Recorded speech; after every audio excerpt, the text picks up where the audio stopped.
Okay, for the recording, welcome back. We are TongLen Practice Group. This is November 13th, 2025. We'll do our opening prayers and learn a little more, and then do the meditation in the second half of class. So let's gather our minds here as we usually do. Please bring your attention to your breath until you hear from me again.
Now bring to mind that being who for you is a manifestation of ultimate love, ultimate compassion, ultimate wisdom.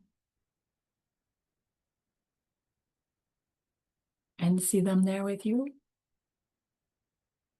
They are gazing at you with their unconditional love for you, smiling at you with their holy great compassion, their wisdom radiating from them, that beautiful golden glow encompassing you in its light.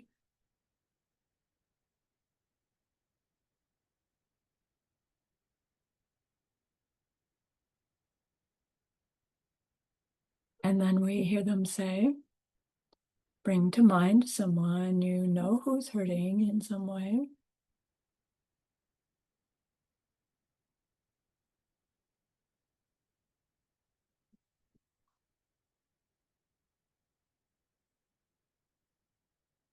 Feel how much you would like to be able to help them.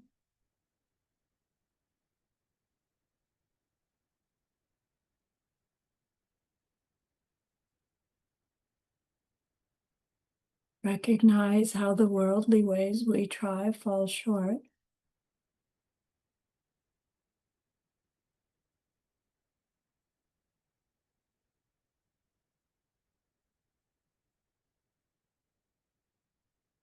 How wonderful it will be when we can also help them in some deep and ultimate way, a way through which they will go on to stop their distress forever.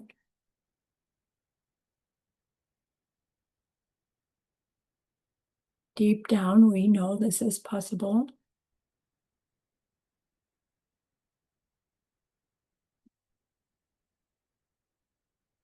Learning more and more about emptiness and karma, we glimpse how it's possible.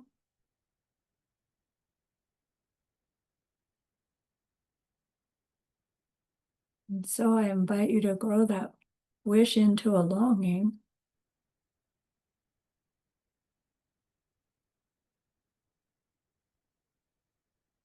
And that longing into an intention.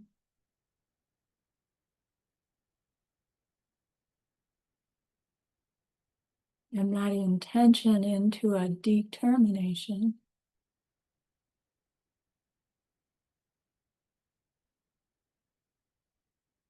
And with that determination, turn your mind back to the precious holy being. We know that they know what we need to know, what we need to learn yet, what we need to do yet, to become one who can help this other in this deep and ultimate way.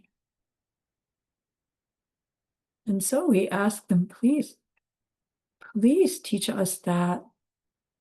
Show me that.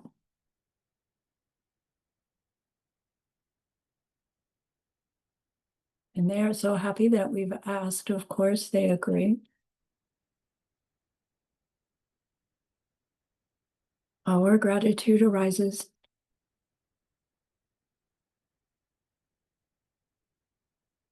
We want to offer them something exquisite.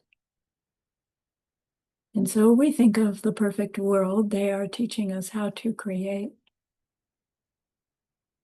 We imagine we can hold it in our hands, and we offer it to them, following it with our promise to practice what they teach us, using our refuge prayer to make our promise.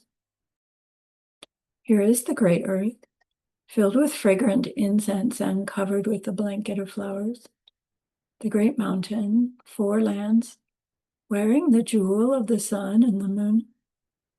In my mind, I make them the paradise of a Buddha and offer it all to you. By this deed, may every living being experience the pure world. Idam Guru Ratna Mandala Kalnirya Tayami. I go for refuge until I am enlightened to the Buddha, the Dharma, and the highest community. Through the merit that I do in sharing this class and the rest, may we reach Buddhahood for the sake of every living being. I go for refuge until I am enlightened to the Buddha, the Dharma, and the highest community. Through the merit that I do in sharing this class and the rest, may we reach Buddhahood for the sake of every living being. I go for refuge until I am enlightened to the Buddha, the Dharma, and the highest community. Through the merit that I do in sharing this class and the rest, may all beings totally awaken for the benefit of every single other.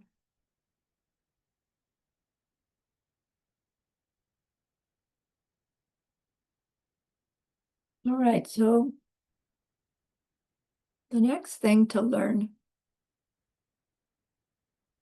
about TongLen practice is about the benefits of doing the practice. And we get this from a couple of different sources you'll see in your reading.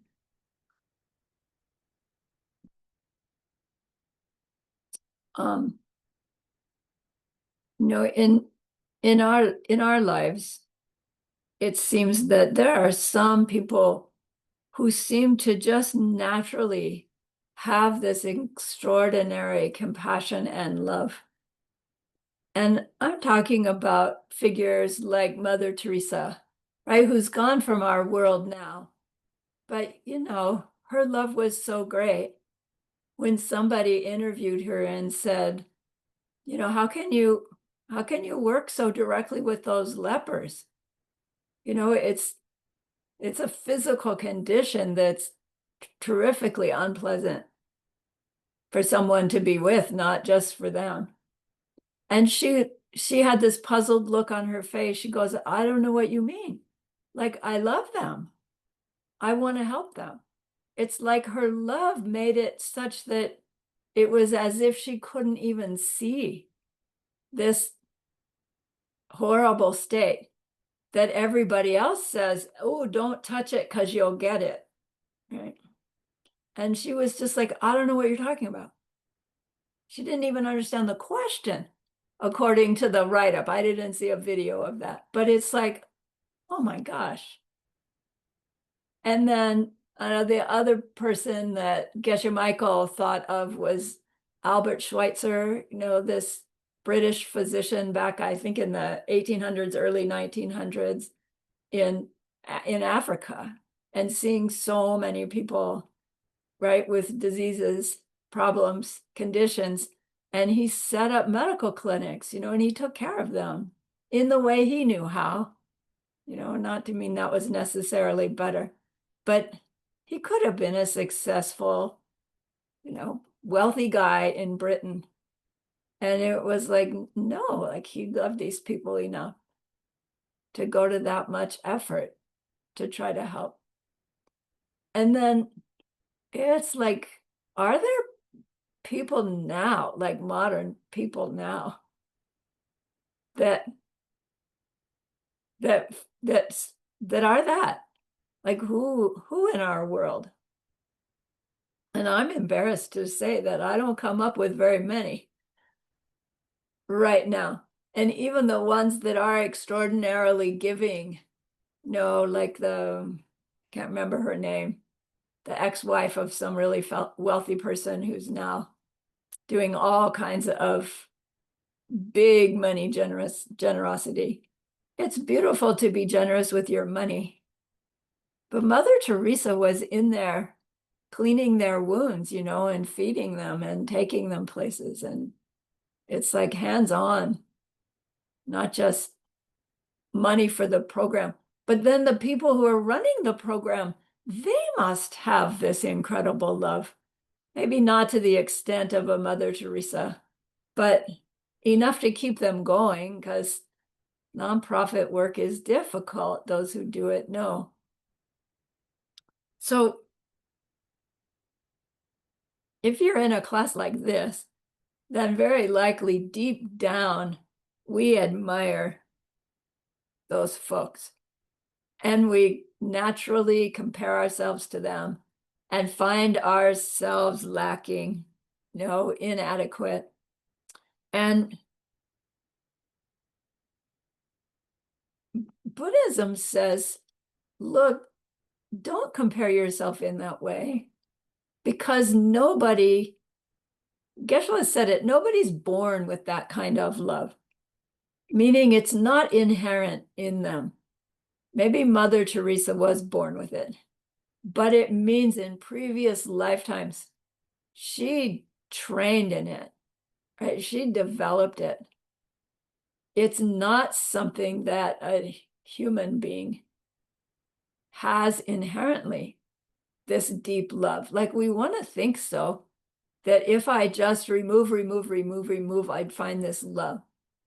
And we know when we remove, we just find more to remove, don't we?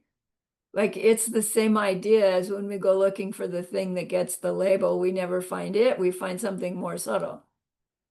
So ultimately it means, our true nature isn't love, our true nature is blank. So that our appearing nature can be love. And that will only happen by way of seeds ripening. So this great, incredible love that we read about in the great bodhisattvas and, Lord Buddha's stories of his previous lifetimes are like, wow, that being, right, sacrificed so much for the people. It's all results of training to grow that state of heart, that state of mind. And one of the beautiful, easy, main ways to grow that state of heart is through TongLen practice. And then it's just like learning a sport. You apply the skills, you apply the skills, you apply the skills, and then you get good at it. Like learning to play a musical instrument, learn how to play the scales, do it over and over and over and over. And then pretty soon you can play a song. Same with dance, right? We've all done something where we wanted some goal and we were trained to learn pieces of that goal and do those over and over and over and over. And then, oh my gosh, when you put it all together, you could do what the goal was. Whereas if we just sat down to try to play a concerto on the piano in front of other people, it's like, what are my fingers supposed to do? I don't know, right? It takes training. Same with this love, compassion state of mind. If that's our goal, we want to learn the skills and then practice the skills again and again and again, whether we feel like it or not. And those seed planting as we do the skills colors our perception of our abilities sometime in the future. How long is it going to take until it happens? Right? It doesn't mean your practice is poor or it doesn't work or you're doing it wrong. It just means until we have enough seeds with enough power to manifest that goal, we keep doing it, right? You keep learning the skills until the skills translate into the ability. Same with TongLen.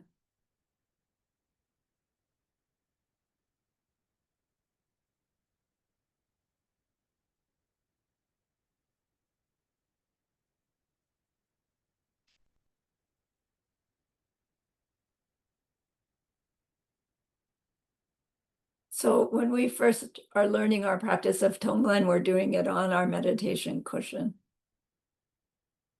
And we are taught to do this practice where we think of somebody else and their distress, and we intentionally grow the feeling that, oh, I wish I could stop that distress for them. I wish there was something that I could do that would really help them. And we think of their problem with with clarity and detail,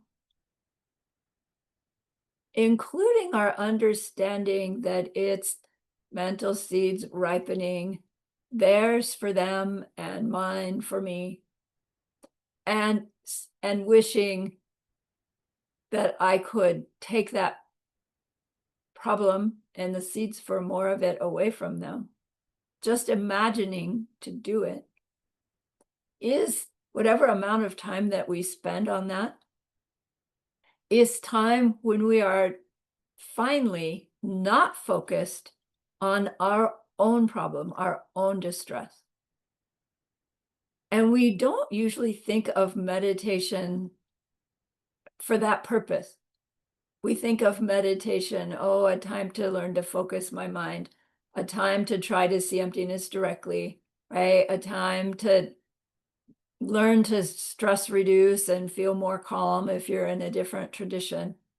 But we don't think of meditation as a time to finally get off focusing on myself.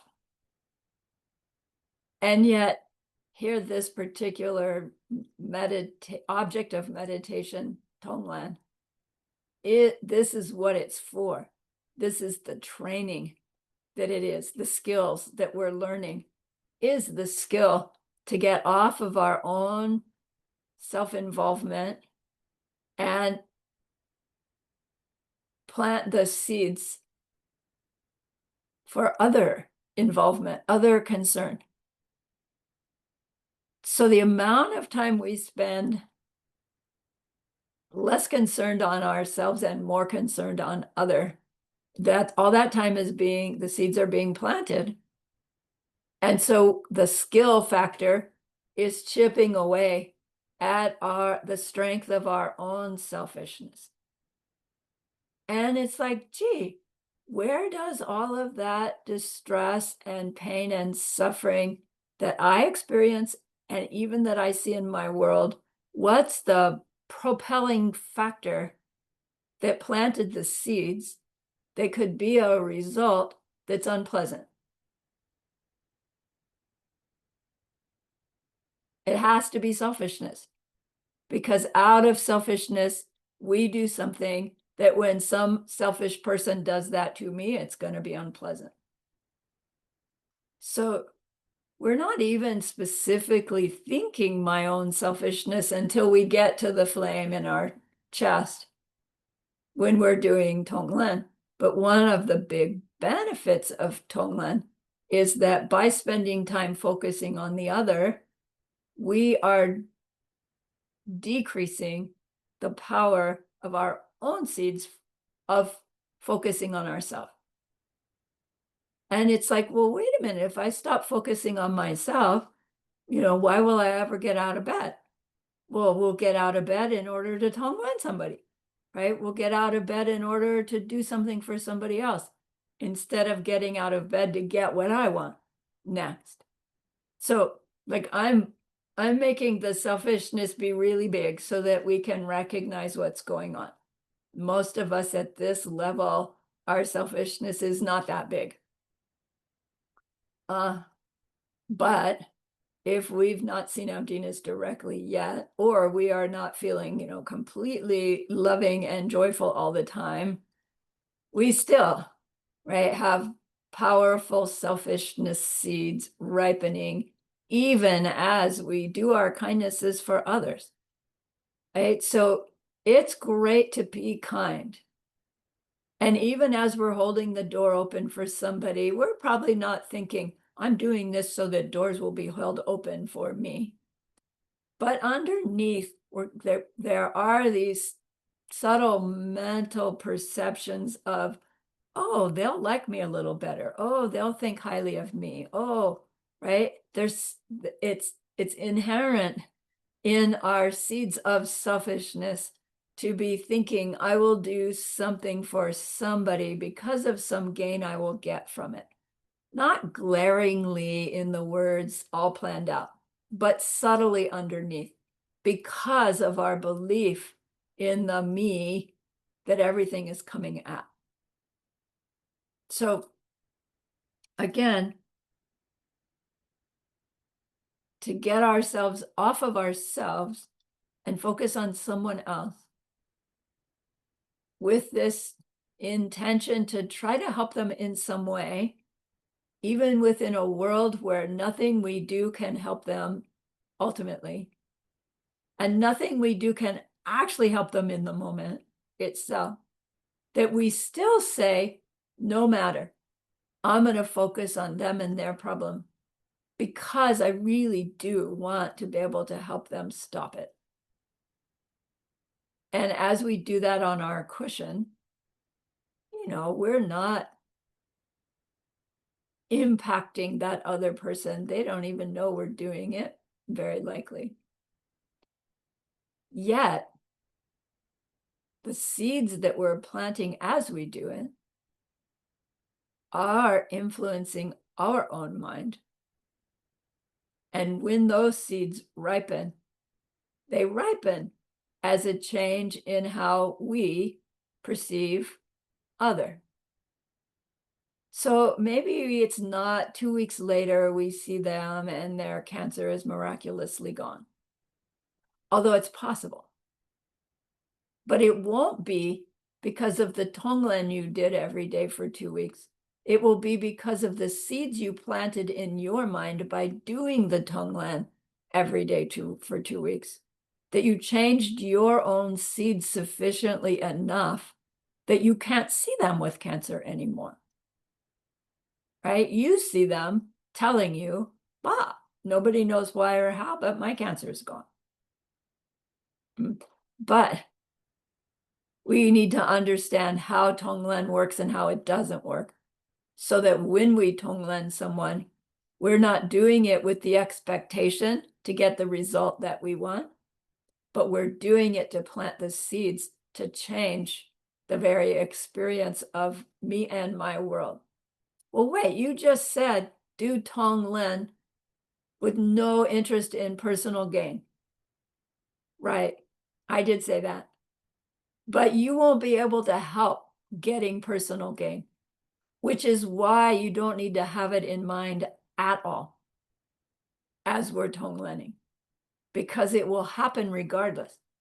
And thinking, I'm going to TongLen so that I can get this benefit because of the strength of our misunderstanding will actually make seeds by your TongLen that will delay the shift that we're trying to make. So one of the skills included in the TongLening is to focus on the doing the practice, not without focusing on the apparent result, right? You set up the person and their suffering and what kind they have, and the seeds for more, and we willingly suck it in and use it to destroy our ignorance, and use our ignorance and selfishness to destroy it. And then it's like you kiss them and say, I'll be back tomorrow. Hope your day goes well. And you don't watch their day to see how it goes. You just TongLen again, or somebody else. The results of your TongLening that person may show up over here with somebody else. Right? That the effect it has on our mind is that some event that we were going to, it's hard to say, that we were going to experience, we don't experience because we've changed our seeds so much that we haven't just diminished that experience, we've shifted. And so different set of seeds are ripening. Now, we wouldn't know that. We won't be able to know that unless we are omniscient. And then we'd be able to say, well, if I hadn't TongLened, like I would have been in that car accident because I would have been in traffic at 9 a.m. instead of 9:15. And then I wasn't in the accident because of TongLen. It's not quite like that, but as an example, the TongLen does change us, and so it changes our future. That without TongLening, we wouldn't have changed the future in that way for the better, because we were still spending all that time in our own belief, in our own self-need, even as we're meditating on emptiness. Right? So one of the benefits of TongLen is that it has this deep wish to take away somebody's suffering and the willingness to do something to help them, knowing that it may or may not help, which is how it can help. And then further to use that to intentionally imagine that we're destroying our very selfishness and ignorance it comes from, gives it a double power, the TongLen. It's like getting double hours for doing your scales. Mom, I practiced for 30 minutes, but I did it with a state of mind that gives me an hour's worth of credit, like that, because of the both factors of TongLen, taking and using it to destroy. And then eventually we're going to also give them goodness, which we'll see how that impacts as well when we get there.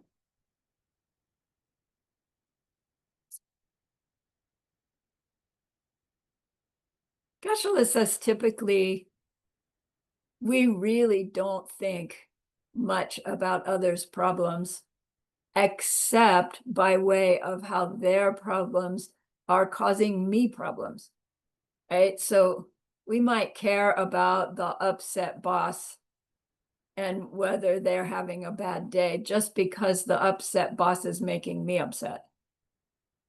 Otherwise, we wouldn't pay too much attention ordinarily, right? Again, we're probably at a level of practice that we are paying attention, right? It's our good seeds.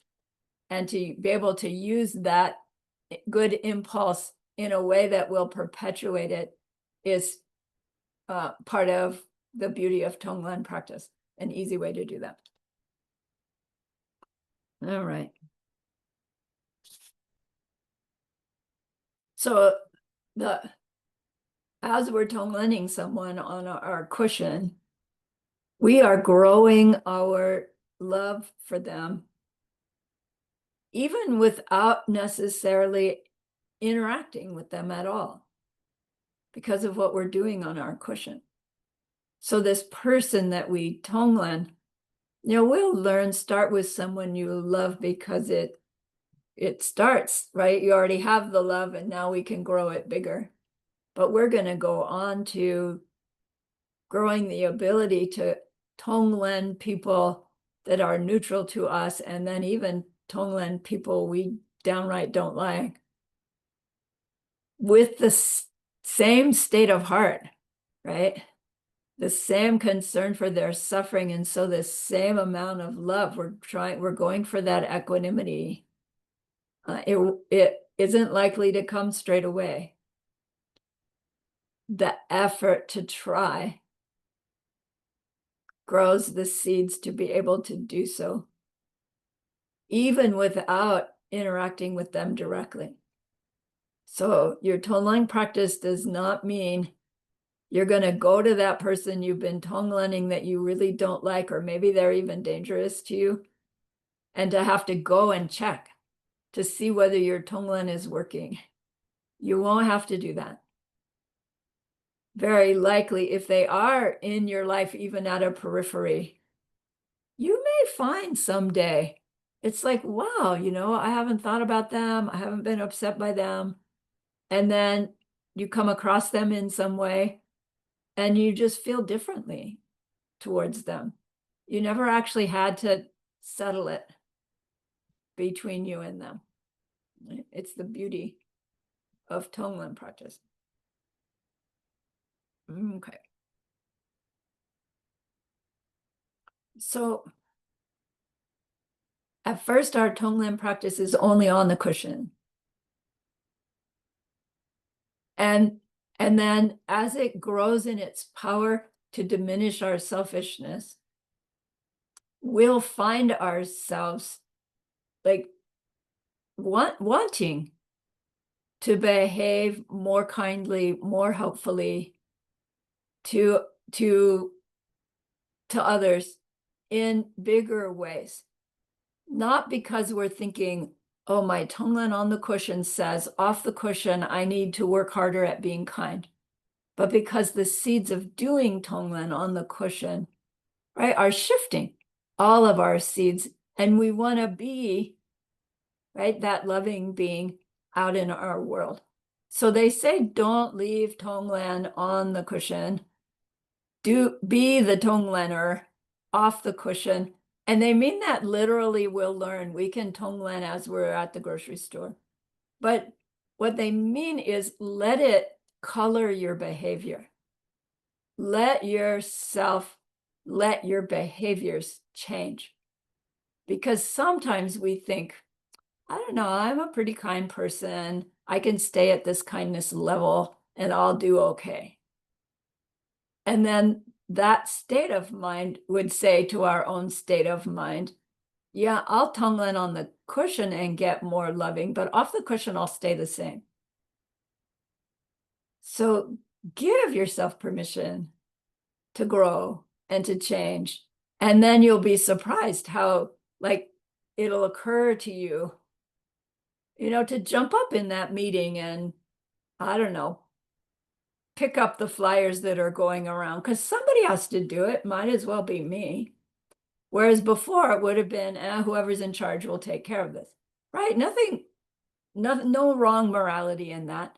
Just spying away to be a little helpful to somebody. And who cares if nobody notices or nobody says anything?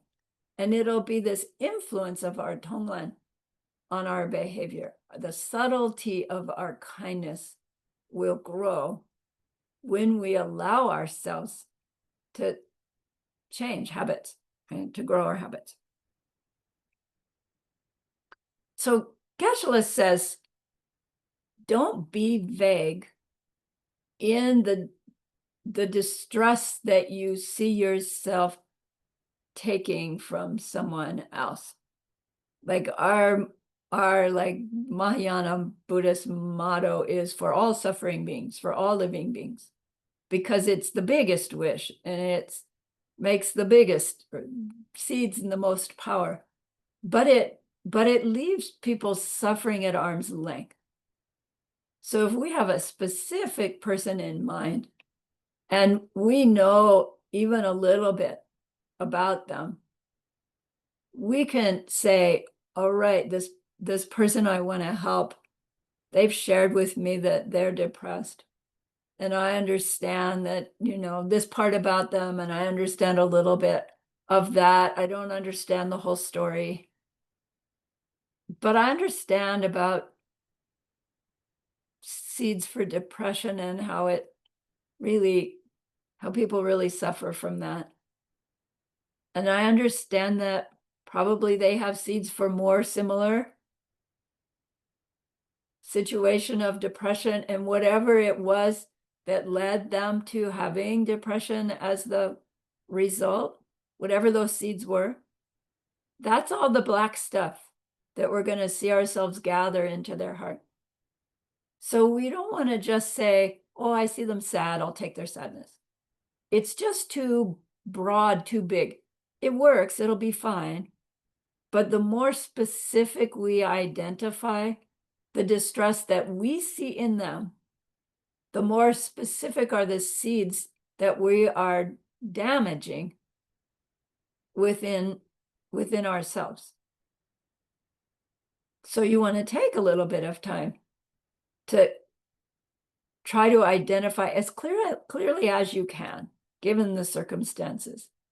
And so that kind of says it behooves us to get to know people a little bit. If we're going to someday TongLen somebody, it would help if I know them, if I know they love cats, right? That's going to help my tonging because I'm going to send them cats. If I know that, right, they get headaches and I see them really, really upset, it's like probably they have a headache as well. Right? Our tonglening can be more effective the more we know. But on the other hand, don't butt yourself into their business. You don't have to know what they're experiencing. You just have to bear witness to their being upset in some way. And then however you perceive that, work on that. Right? Because what you are perceiving is what's valid for you. And that's what we take away from them. Probably more will be revealed as we do it open-heartedly. Okay. And we say, but it's all just imagination. How can it really do anything?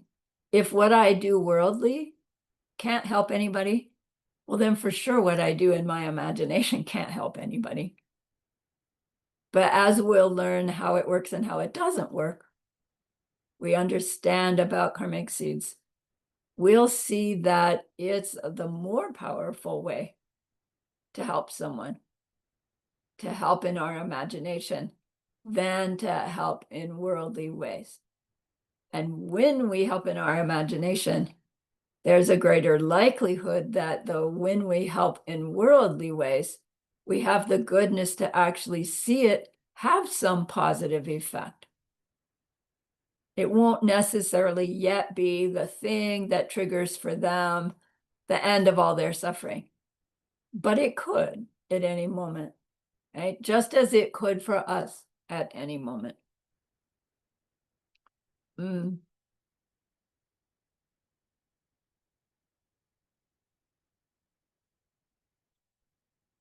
Geshe-la says we shape our reality by doing TongLen on our cushion. It's not unreal. It's not actually imaginary. It just doesn't work in the way that we think, which is why it can work, right? It works by way of the seeds that we're planting.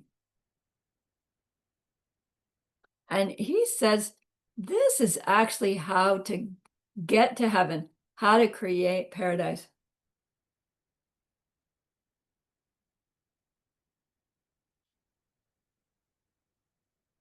He said other practices are great, but this one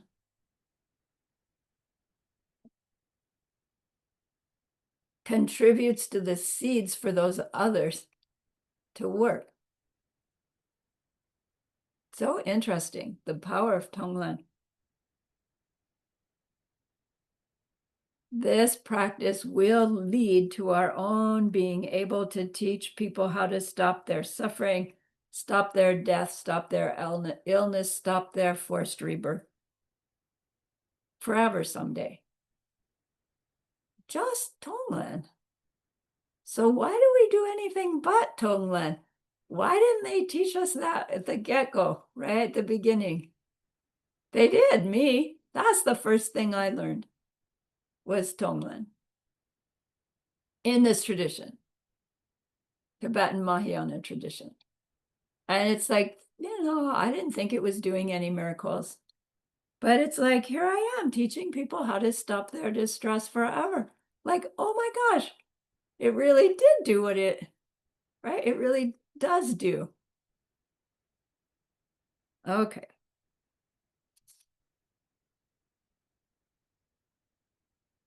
So it does not work by visualizing. It does not work by breathing. It works by planting seeds, which we do by perceiving ourselves, imagine, and breathe, right? And then be more kind as a result. So that's why to do it. And it becomes included in our motivation. I'm doing TongLen to plant the seeds in my mind to stop seeing them have any distress forever and ever. And I don't know, my own mind still says, yeah, great for you, but what about for them? And we're not going to follow that train of thought now, but that train of thought would take us through the different levels of what emptiness, independent origination mean. The extent to which we believe that there is an other person with their own suffering that exists independent of the one I'm perceiving, the one I'm projecting, is determined by the level of emptiness and karma I can understand.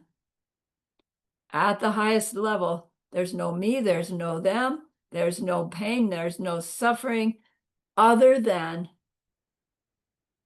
what's unique to my experience, which is how I can change their pain and their suffering and their ignorance and their ordinariness by changing my own seeds, and it's the only way to do it. And then what are they when I reach that?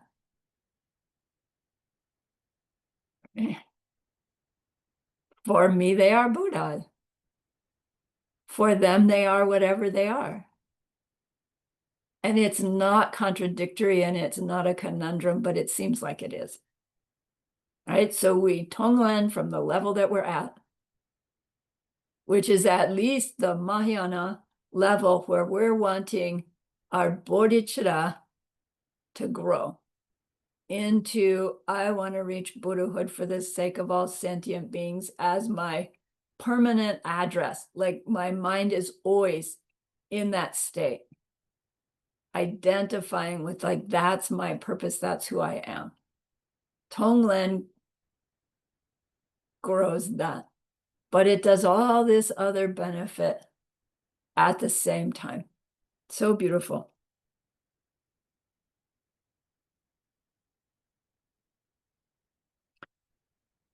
So they go on to say, as if that's not enough, TongLen's main benefit is that it's working at the level of karma of the mind, mental karma, instead of karma of the body. So when we say go out and do kindnesses for other, we're holding the door open, we're bringing them food, we're taking them to Dharma class. And those are all great goodnesses, and they are karmas of body and speech. Now they're motivated by karma of mind because we have to have the conscious impulse to go do them. So it's not like body and mind karmas don't have any mental aspect to them. They do. But not all mental karmas translate into physical and speech. We can have a thought to do something and not ever do it. And we would think that a mental karma that's not acted on would be a lesser karma.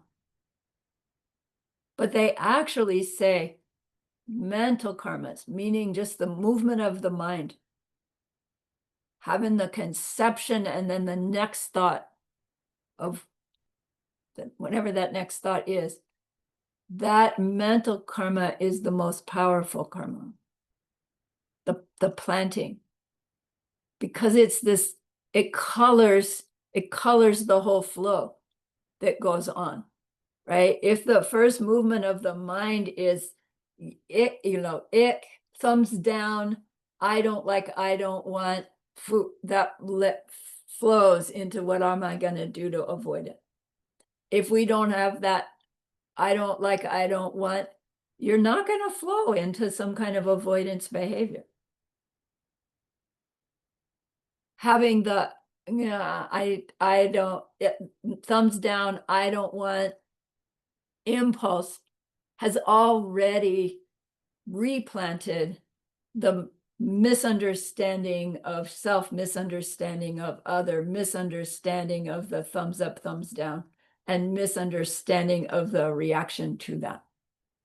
And so it just took the shift of the mind to replant all of those misunderstandings from that little bit of movement of the mind. And so that's said to be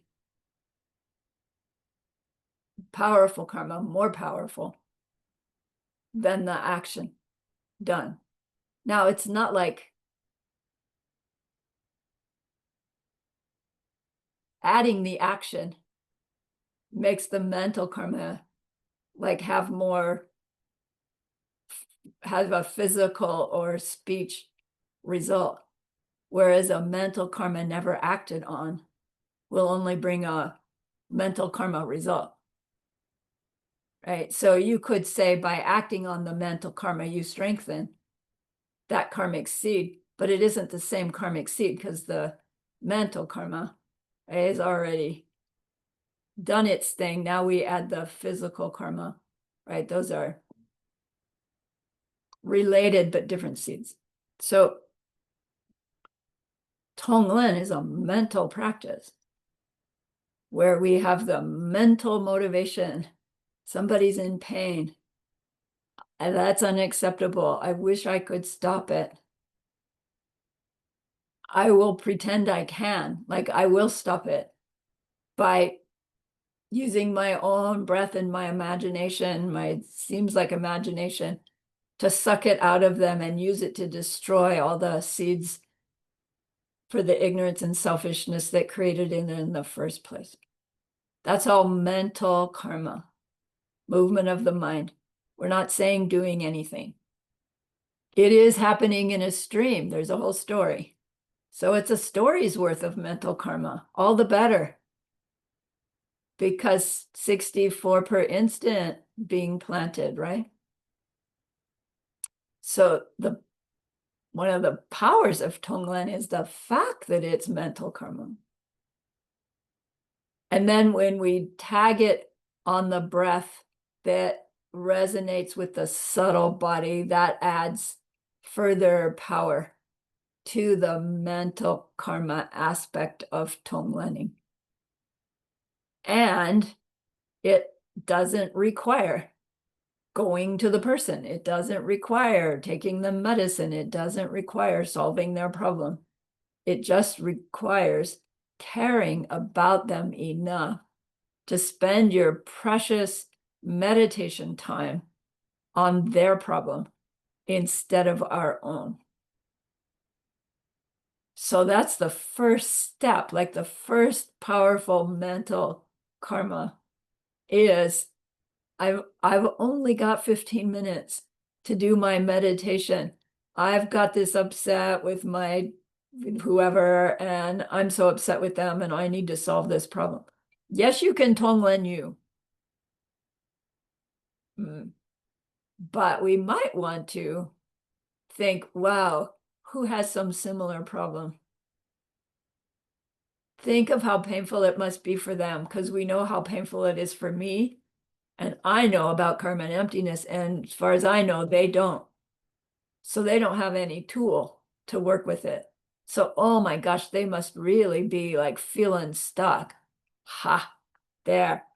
I'm going to spend my precious 15 minutes in meditation on them, solving their distress, solving their problem. It's not natural. It's like, no, I'll get to them later. I'll fix them by fixing my own. Right? It's our usual human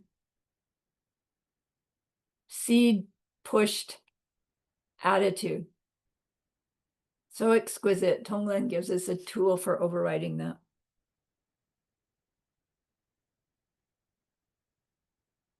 So King of Concentration Sutra, it says, one moment of true love for another is more powerful than any external activity.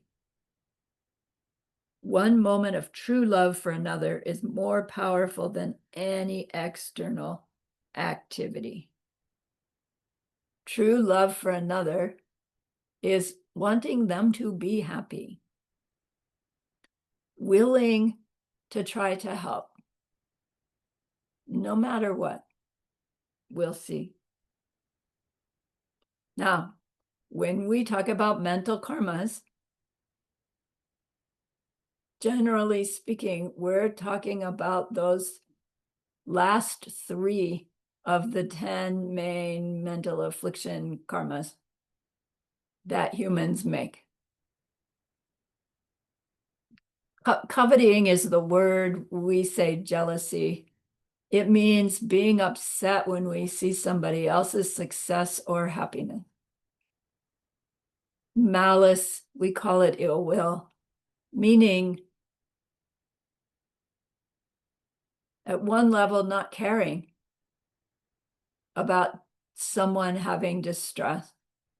On a deeper level, actually wishing someone to have problems because we don't like them for some reason. And then it can even go so far as to be being happy that somebody's having trouble. Ill will. And then the third one is wrong view. Right? Just not believing that our actions have karmic consequences, right? That our actions create our future experiences.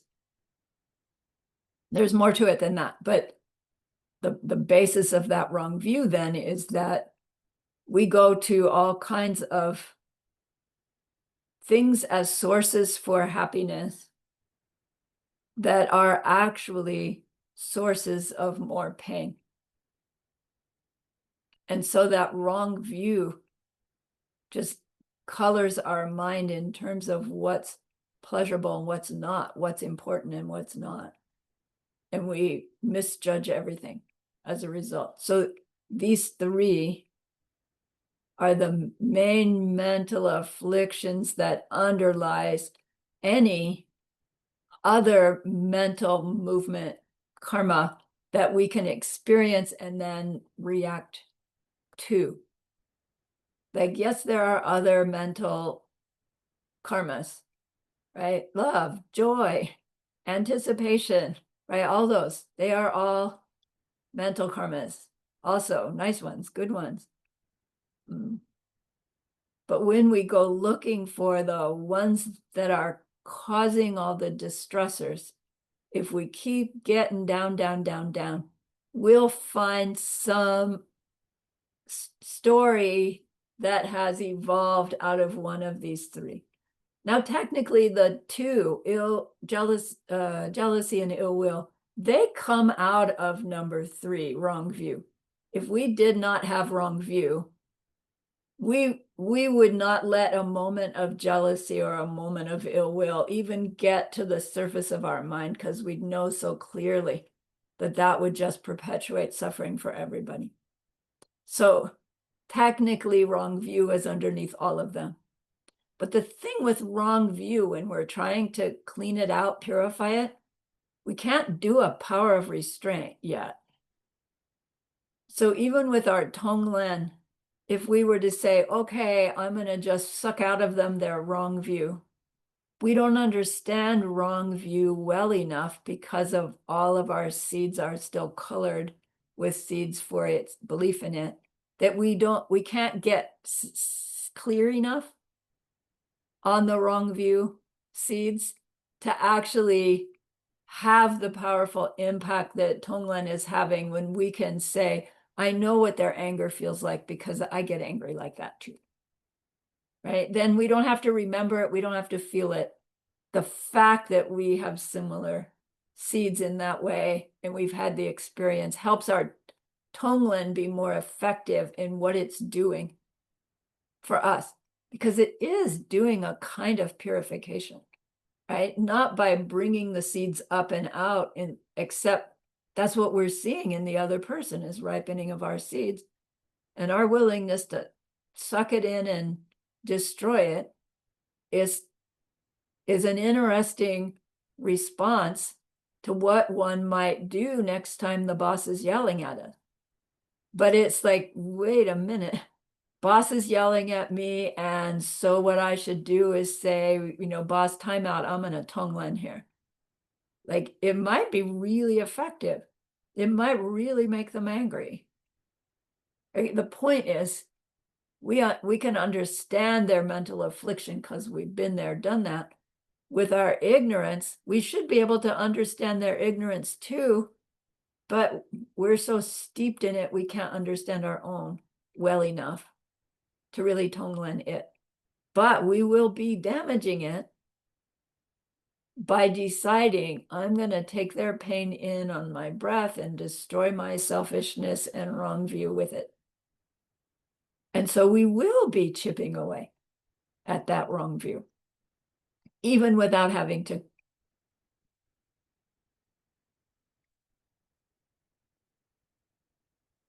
get it exactly clear in our mind.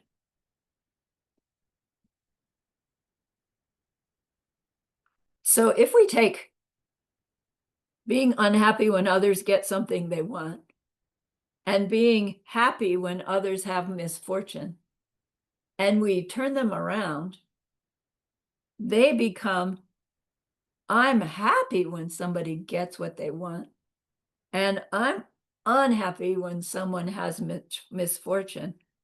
And that's what TongLening is doing. We see somebody's misfortune, we say, oh, I don't want them to have that. I'm going to do something to try to help them. I'm going to TongLen. I'm going to try to take it away from them. And then I'm going to give them some happiness. So the TongLen is this direct antidote to our mental afflictions of jealousy and ill will.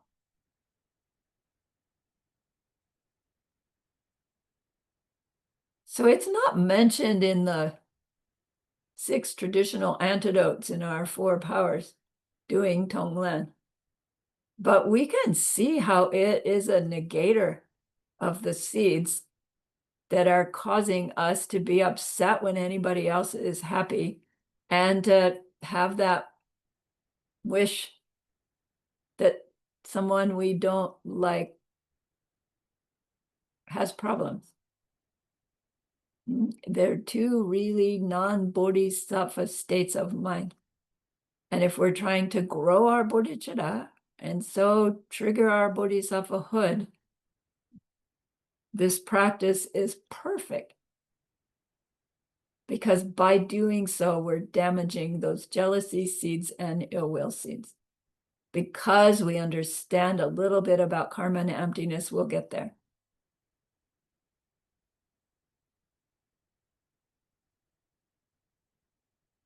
Geshe says,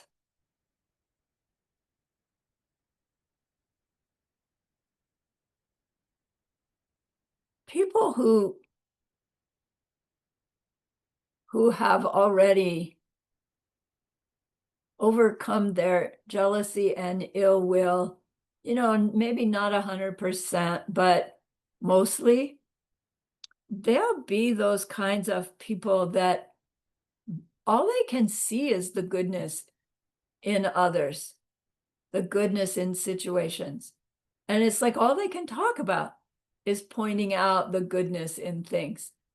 And even if the person they're talking to is saying, yeah, but it's like this, but it's like this, they just still are going, well, yeah, but what about this? Right? I have a friend like that, my friend Mary Nelson. Just everything is exquisite and beautiful.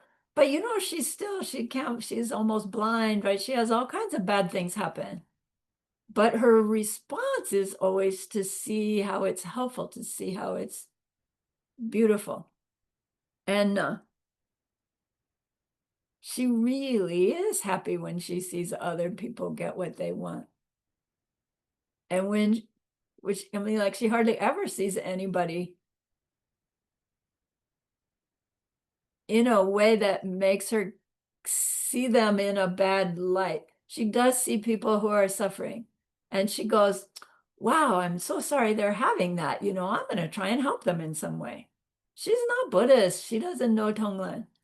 She's just extraordinary, you know? So her seeds are fabulous. And then people like that are really lovely to be around because it rubs off.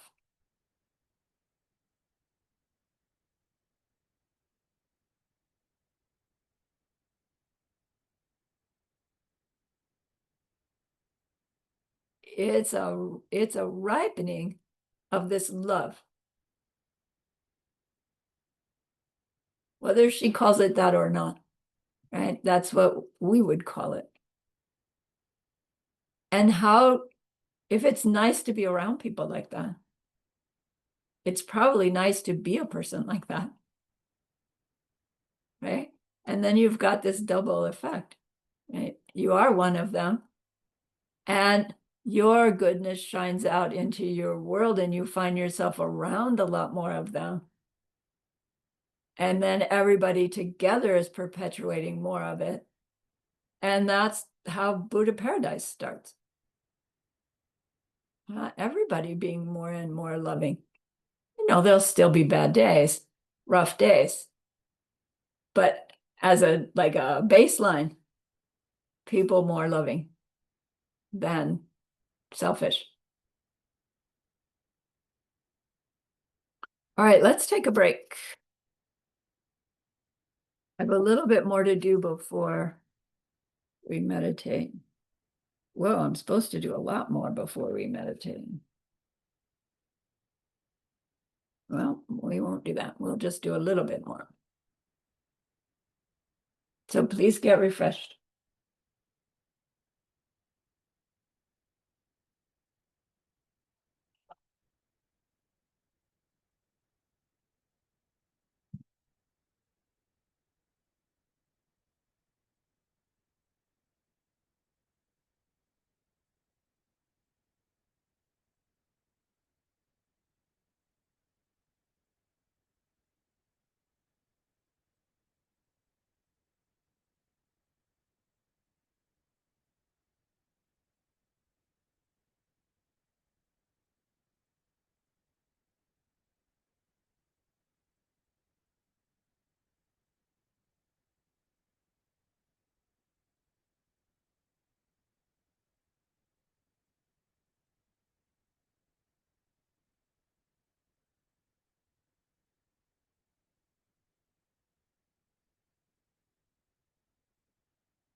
Are we back?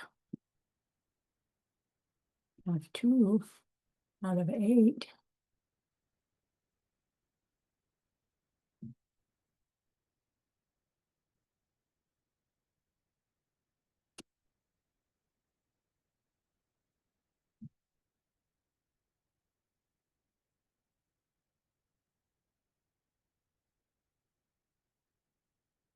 Okay, thanks for the thumbs up, Louisa.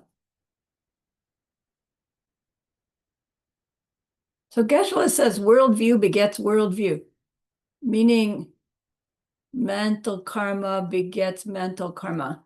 Physical karma begets physical results. We steal, the karmic result of stealing is later, we don't have enough to live on. We kill later, we get killed. Mental karma, though, is we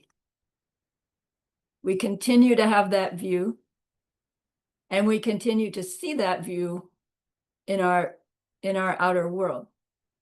So as our correct view grows, our correct view grows. Just by starting the process, our correct view will help itself grow, and we'll see more in our world, people growing a more correct view, right? For them, correct. May not necessarily be the same as our correct view until we get farther along the way. So if we could say that deep down, really, all conscious beings, all suffering beings, just want to love and be loved. Probably be loved and love, in that order, would be more accurate.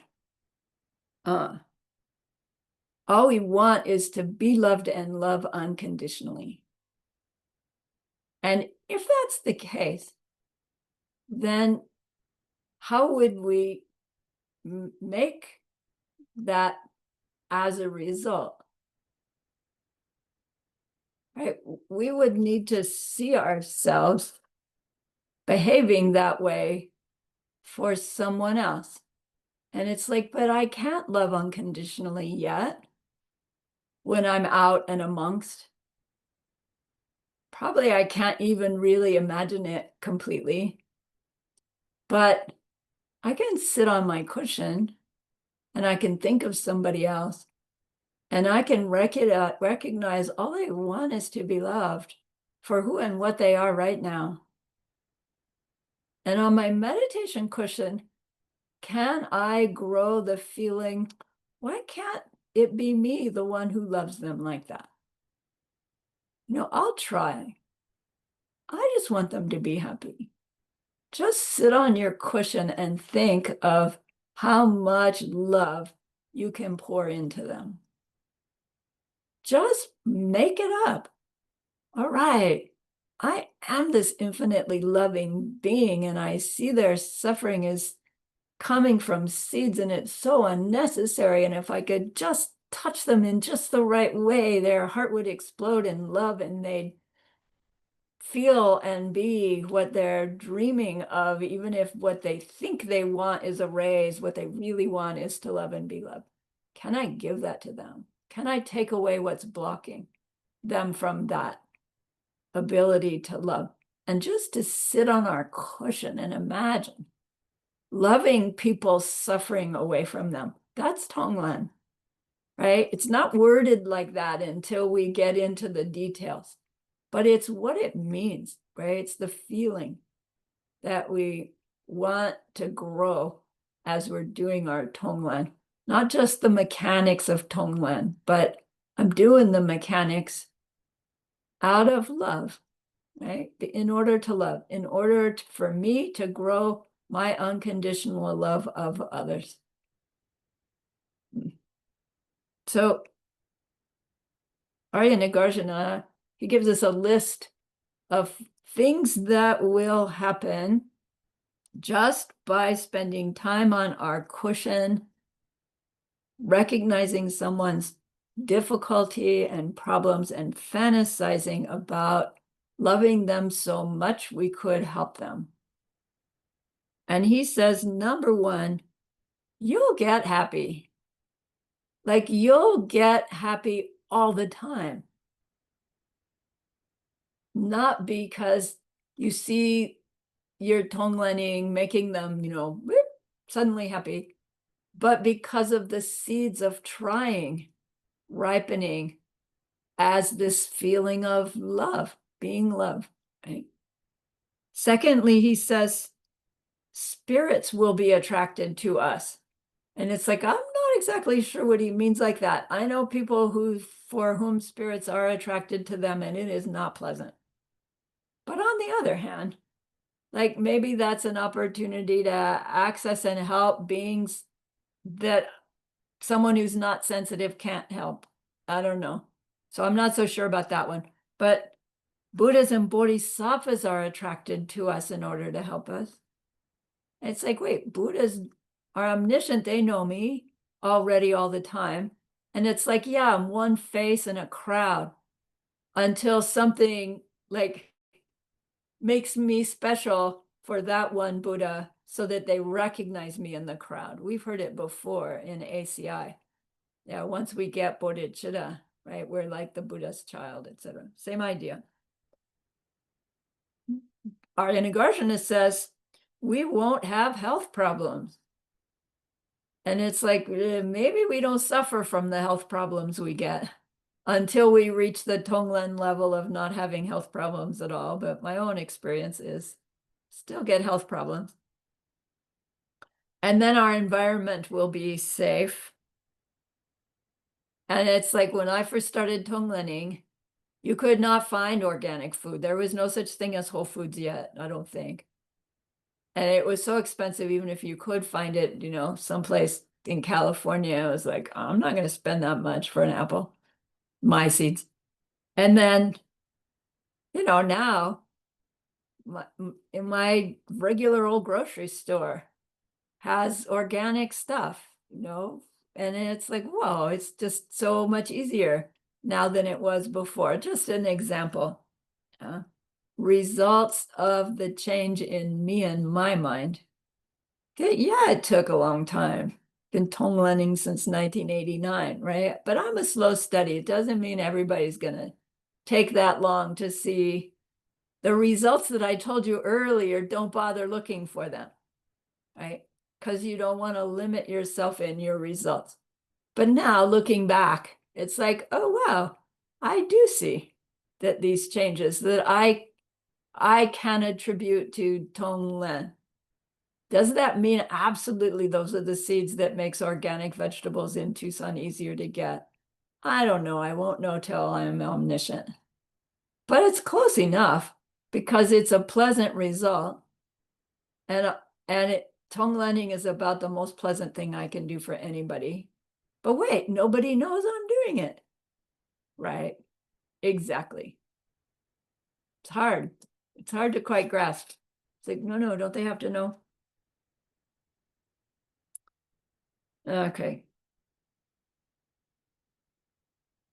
Any pleasant result has to be coming from some kindness as the cause.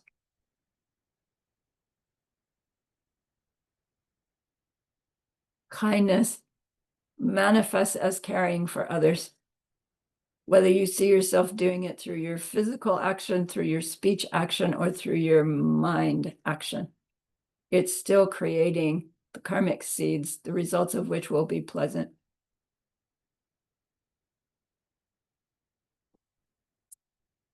Okay.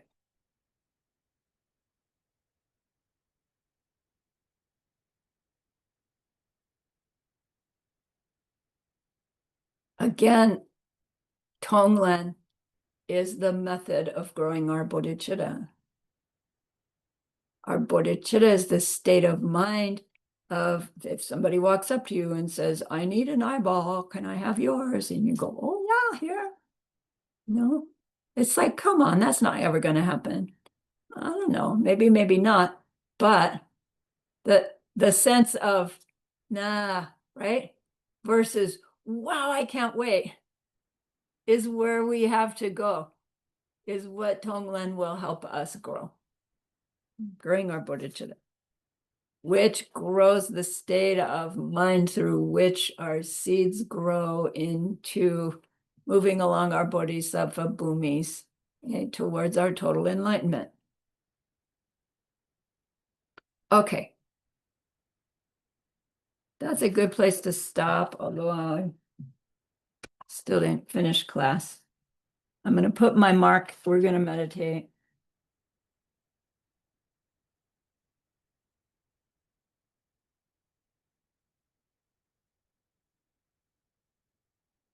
We will do that next class.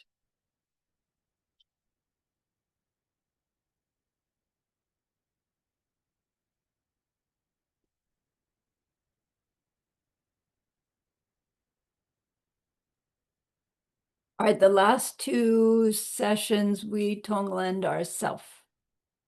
And then theoretically, you've been working on that at home so that you're familiar with how to do it. Yeah, I hope you're already feeling different or better, but don't be disappointed if you're not. Yeah, it is working, right? The seeds have been planted. They are growing. Yay. Maybe we don't want to be in such a big hurry to get them to ripen, because the longer they grow, the bigger they're going to be. Yeah, so it doesn't mean avoid good things, but not such a bad thing for good seeds to take some time to ripen. So in this one, we'll go swiftly through our meditation preliminaries, and then we'll do a meditation on an other person. So this other person, it can be the one that you set up at the beginning of class. If that person is someone who you're very fond of, because we want that already, just to think of them, we want a little bit of love to arise. And then we're going to feed on that with our TongLen, right? So think before we even start, decide if you're going to use the usual person, like the beginning of class person, or if hearing about this, there's somebody else you want to choose, right? So pick somebody that you're really fond of, who's having some kind of difficulty. So think about their difficulty too, so it can come right to mind as I get there. And then we'll take a little bit of time to fine tune it once we get there. Okay, everybody got somebody? Okay. All right. Okay, so settle your body into meditation. Okay, push those sits bones down. Raise the energy up. Scan down the periphery, inviting all of those areas to relax. So the body can settle in. And we can just forget it.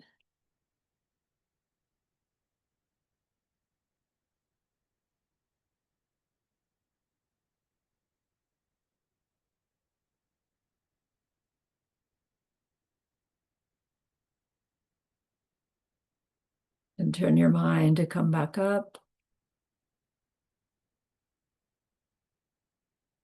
Bring it to focus on the breath as it exits nostrils, enters nostrils.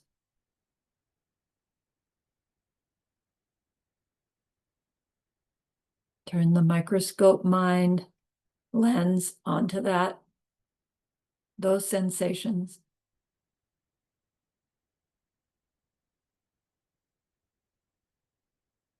Turn up the light on the microscope so the mind's bright.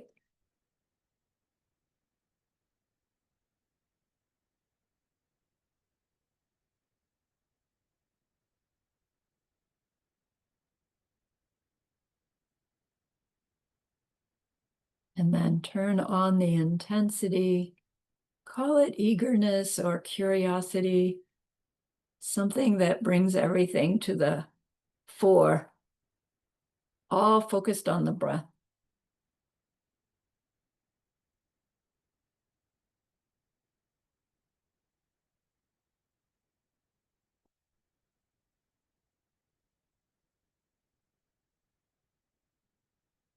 If you lose focus, bring back.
Now intentionally leave the object of the breath and turn your mind to that precious holy being before you, your own personal guide.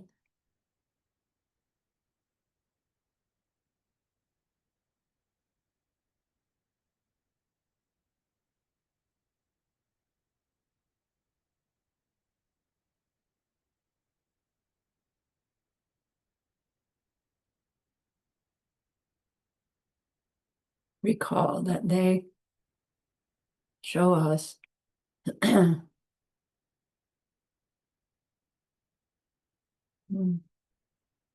enlightened being, a being made of zillions of virtues, born of wisdom and love.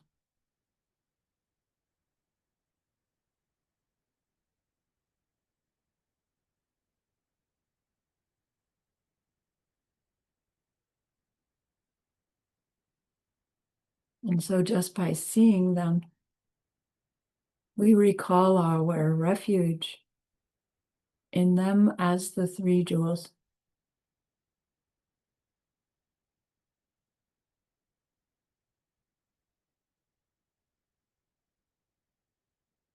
The emptiness of their mind,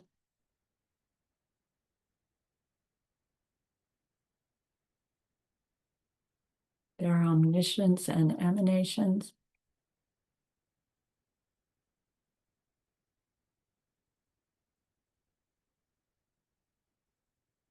the perceiving emptiness directly for the first time that they must have done.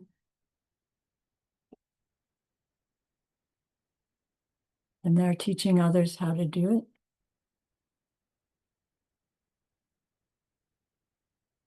And so we rely upon them to help us as well.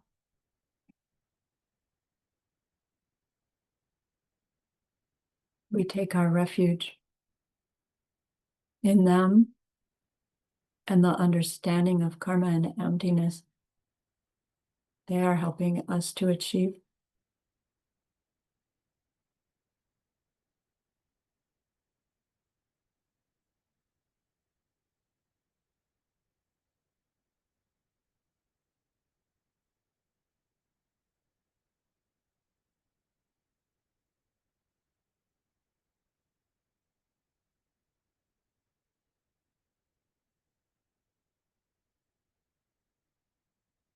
We grow our wish.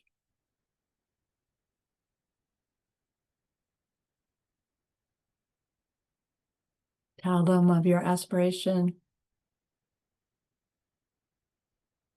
to become totally enlightened so that you really can help others reach that state too.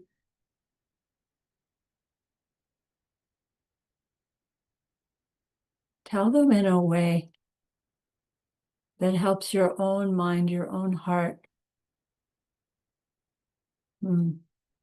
know more deeply what you mean by that.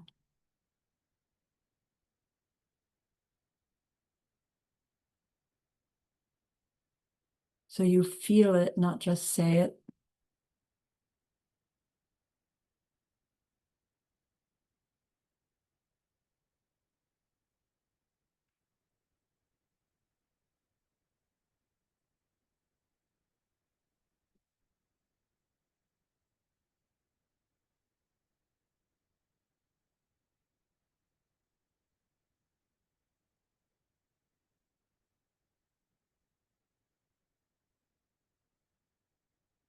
And you recall that this being before you knows what you need to know, what you need to do yet, what you need to learn yet.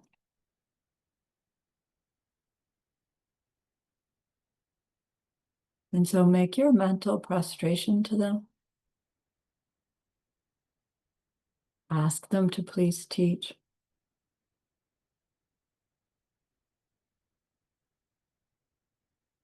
And see them say, yes, of course, yes.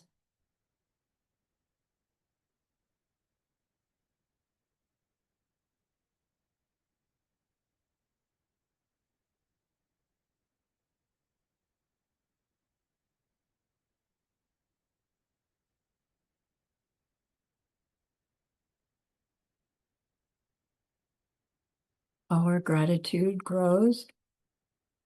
We want to offer them something.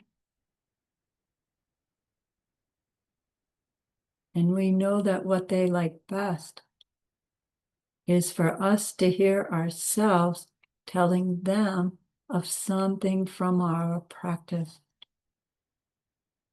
Something that you thought or said or did because of something they have taught you. Tell them.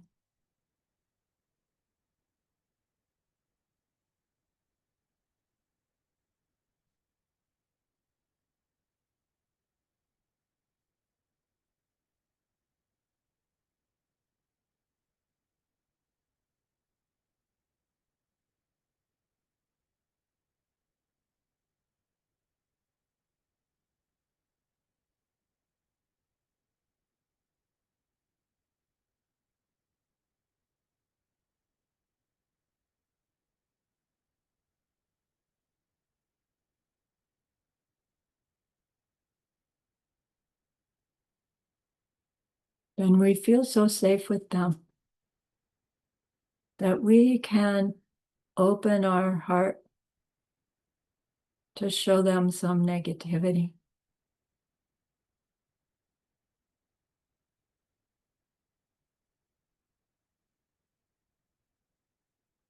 Something we said or did or even just thought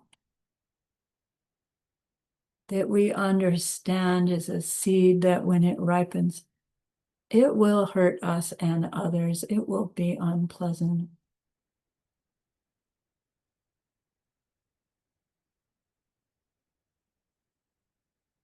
Be willing to tell them they know already. So very briefly, what seed got planted? Why?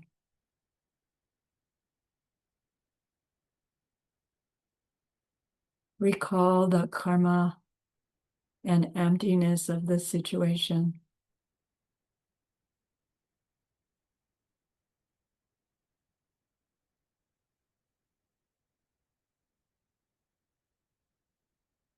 And so feel your regret and tell them,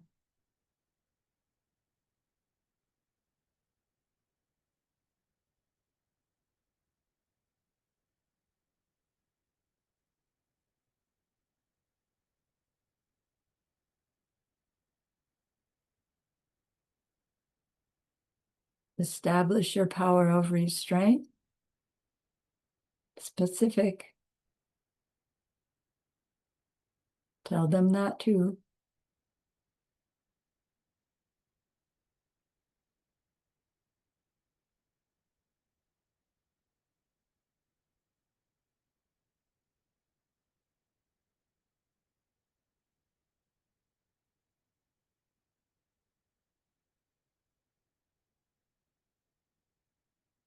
and establish an antidote power, which can be this TongLen session on behalf of that other.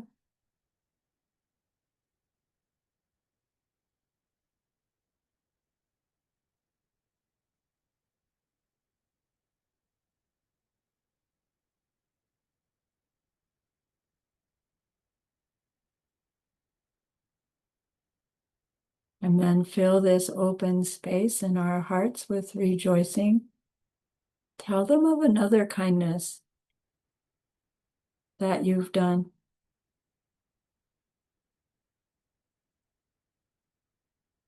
Another one you saw someone else do.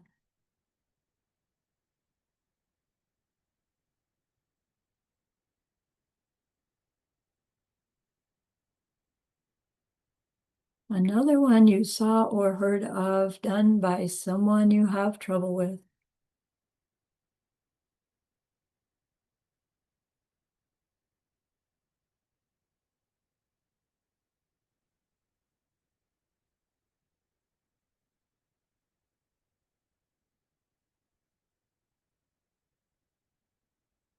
Ask your precious holy being to please stay close to you. Even maybe to come to you in forms that look different. Ask them to continue to teach you, help you, inspire you.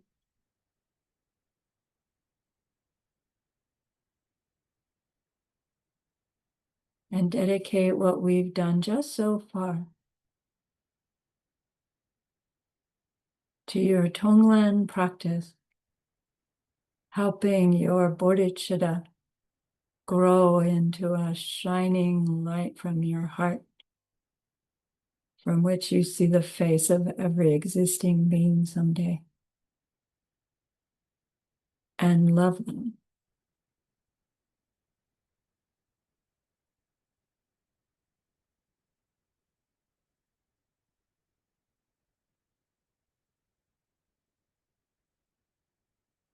Then check in with your body, see if it needs adjusting or some kind of attention. If so, do it now.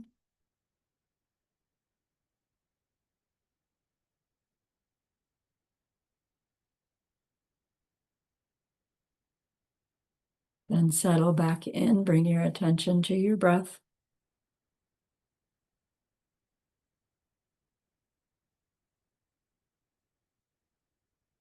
Telling your awareness we're going back in.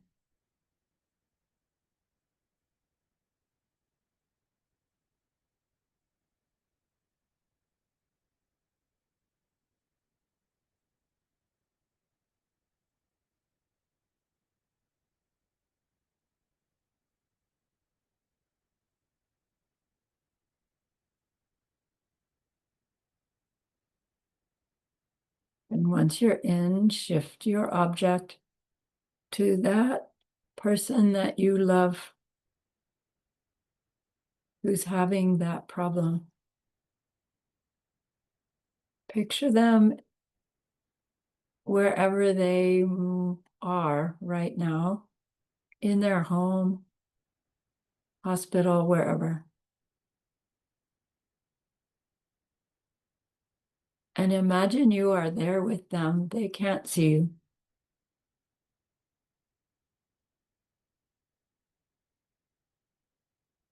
Get the picture as clear as you can, so that you have the sense that you are actually there with them, just invisible.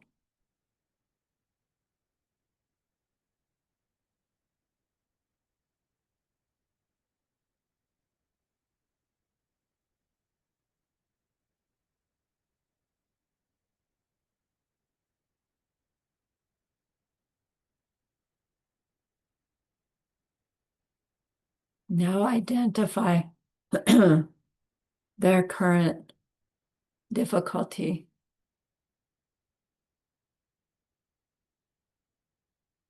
As if you can look into them, knowing what they're feeling, what their response is, what their misunderstanding is.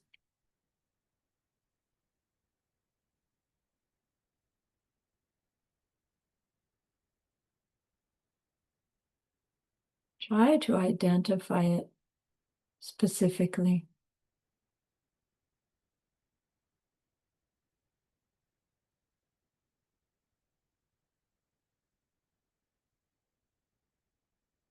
And as you do, you come to see these strands or clouds of black yuck inside their body. And you know that represents the suffering, the seeds for more similar suffering, the seeds for the kinds of reactions that make the cause for more suffering. And as you focus your concentration within them, it causes all that black yuck to turn towards the middle of their chest. Continue to focus with the thought, I'm going to take this pain and suffering from them. Pulling it all together into that tight little ball in the middle of their chest.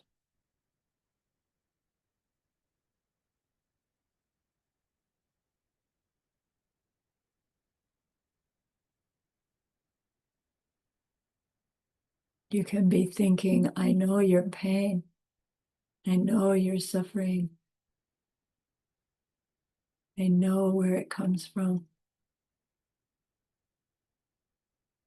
I want to help you. I will help you. And when it's all gathered in that tight little ball,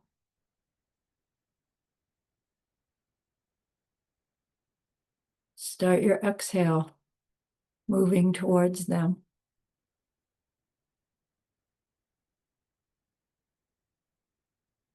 Each exhale going a little further out, and then pausing as you inhale.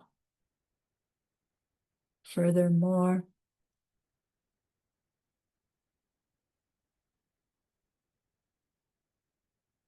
till it reaches their nostrils. Their in-breath helps draw it in. Your out-breath helps send it. It goes in and down their throat, their chest.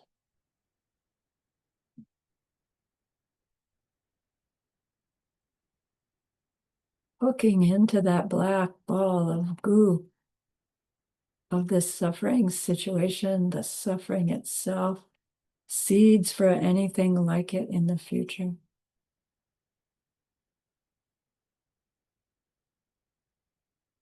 Again, feel your love for them.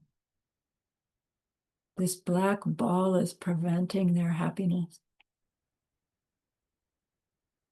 Feel your willingness, eagerness to take it from them so they are available to be new and whole and happy.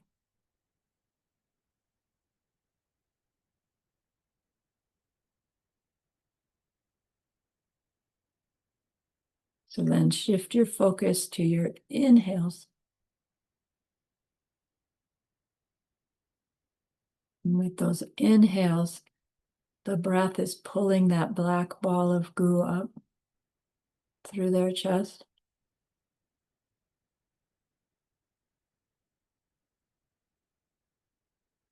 Through their throat.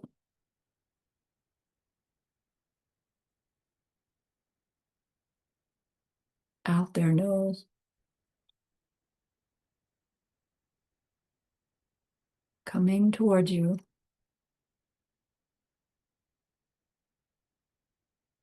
Your love determining that we'll take it. I'll take it. Pulling it closer and closer.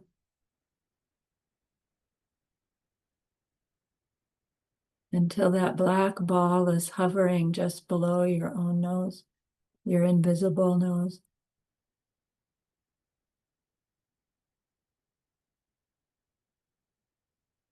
Then leave it there and look inside your own chest. Doggone it, there's that little flame of my selfishness and my ignorance burning again. The cause of all the suffering seeds that I've ever made. And I can use this black glue goo of their suffering and this flame of my ignorance to destroy both.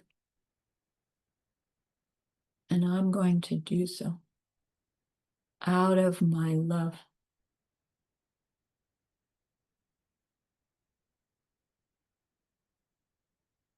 And so you set yourself with a nice long, slow exhale, followed by that inhale. You know how to do it. And so go.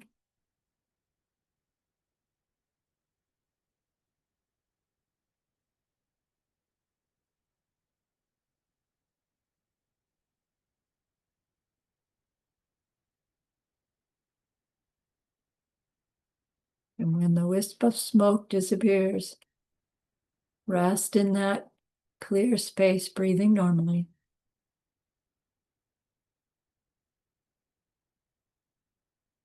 The black ball gone, the flame gone.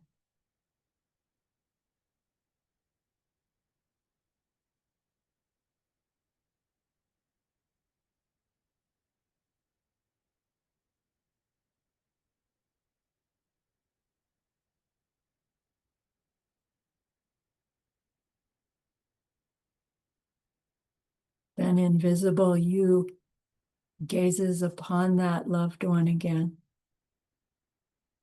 and see them suddenly surprised with the relief that they feel.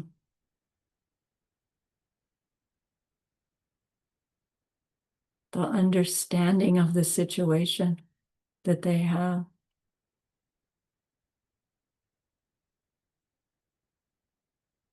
The knowing that no matter what happens, it's going to be okay.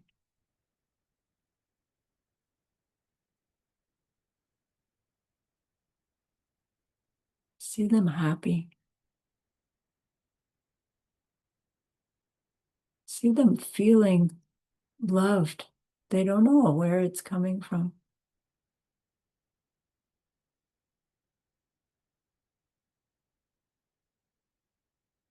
And it feels so good.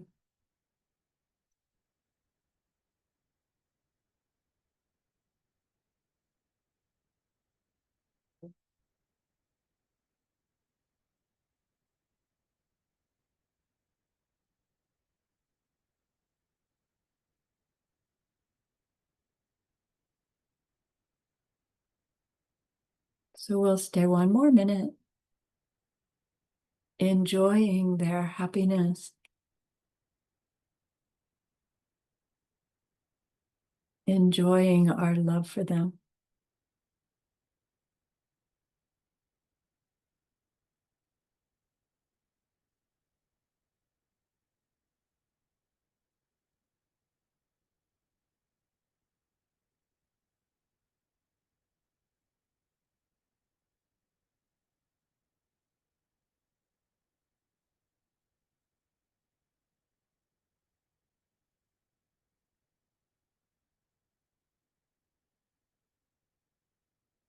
And bring invisible you back to visible you here in your room.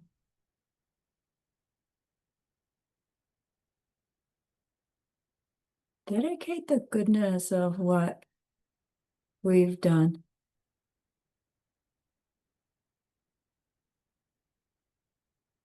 That clearing out your heart, the antidote is complete. Your love has grown bigger.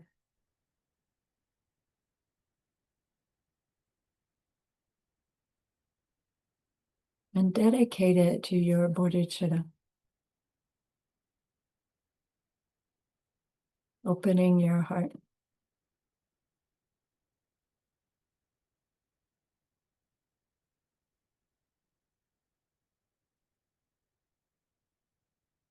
And when you're ready, open your eyes, take a stretch.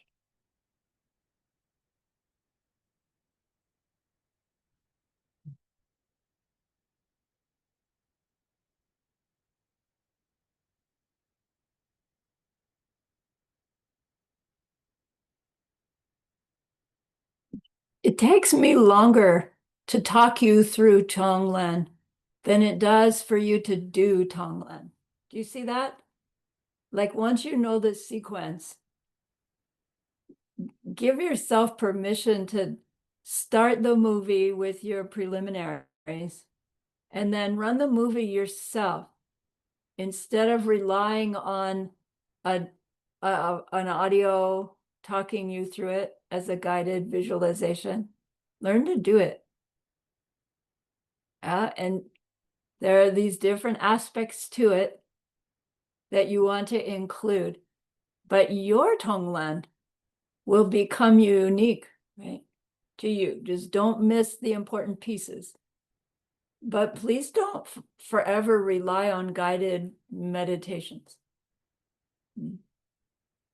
because it won't get us where we want to go.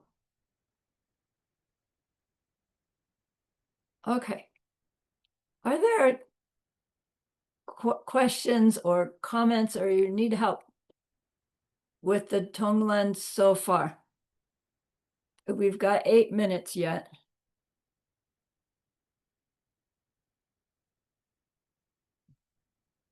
I have a question, Lama. Thank you, Luisa. Why, what is the reason? Like in the past, I used to, or I understood that we normally see uh, a rose and a diamond in the heart, and then that when the black thingy comes in, then it explodes in white lights. But it was always more like from the wisdom point of view. Yeah, And now we use the ignorance, right, flame. right. Why? Because when Geshe-la was teaching this in DCI, right, his own practice has evolved. And so he's teaching people who don't have a deep understanding something that will help their seeds, but it's not exactly the way that tradition starts us out. So the flame is what the traditional method is used. And then Okay.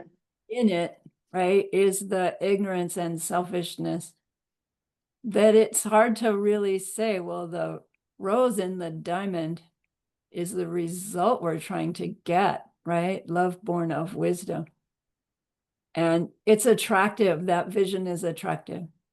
So he's using skillful means to get us to play when we aren't as well prepared and trained as we are in the ACI. Okay, and the other question that I had is I also heard, I think it was John Brady in one session saying that when we are imagining the exhale and the inhale, like when we are exhaling, then it should go through the right nostril, and when we are inhaling the black part, it should go through the left Yeah, because it creates something in the winds, or yeah, there is some energy that I cannot explain exactly what he said, but some effect in our subtle body. yeah. Um, It will happen whether we do that or not. But when okay. we are familiar with our TongLen practice and we can fine tune it, we can do that. But we don't teach that as a beginning practice because we're getting good at just plain TongLening before we're sending it up through my right nostril for this and my left nostril for that. Okay. But that is a more sophisticated version. Okay, thank you, Lama. Thanks. Anything else?